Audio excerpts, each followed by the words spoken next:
Você?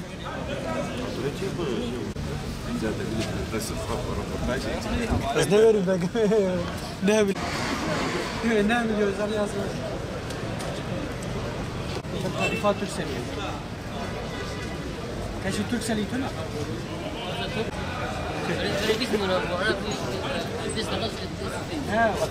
Saçma sapan bir durumdur bu. Çünkü biz zaten bir para veriyoruz. Bir de ekstradan bir de evimde bir televizyon varsa veya bir bilgisayar varsa kullandığım şeyi niye başka bir yerde ekstradan ücret alıyorlar? Onu biz de anlamadık işin açıkçası normal şartlara göre. Bir telefon paylaşımından dolayı yapılacak olan herhangi bir ücretin kesinlikle biz karşı oluruz.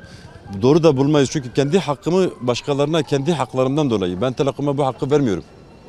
Teşekkür ederim. اف ترسل اف خطا كريه يعني انسان يترد جدته وتسردش بده دوست خويا يا بده ازواج وجاندي من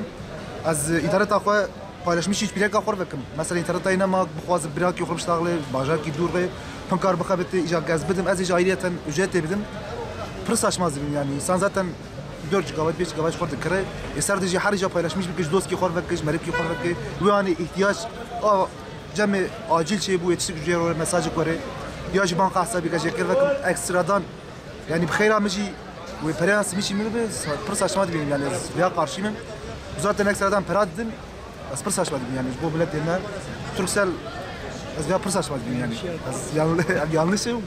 ve gelek millet tepkiye bibine بدم از بخوای یعنی انا از ترکسل مش ترکسل داریم بیره کام ترکسل جامع باوی من مالبات ساخت ترکسلم اگر yanlışa girip az ederim yani tercih nak yanlışıyla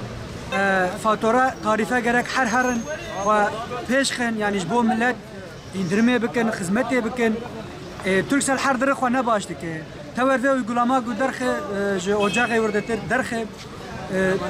uygulama ki pırı saçmayı yani ne demek tu paylaşma xwe ki ve mehe 9 milyon şter yaz bibin kriz zaten yani zaten faturema yüksektir yani لگور بره و آنا ترکسل نوک بریه بره چهتر بو آنا ما خلاص ناکی یعنی گوره بمه ترکسل در کفنه میگشیان ودافونه یارم یکی دی ترک تلفونی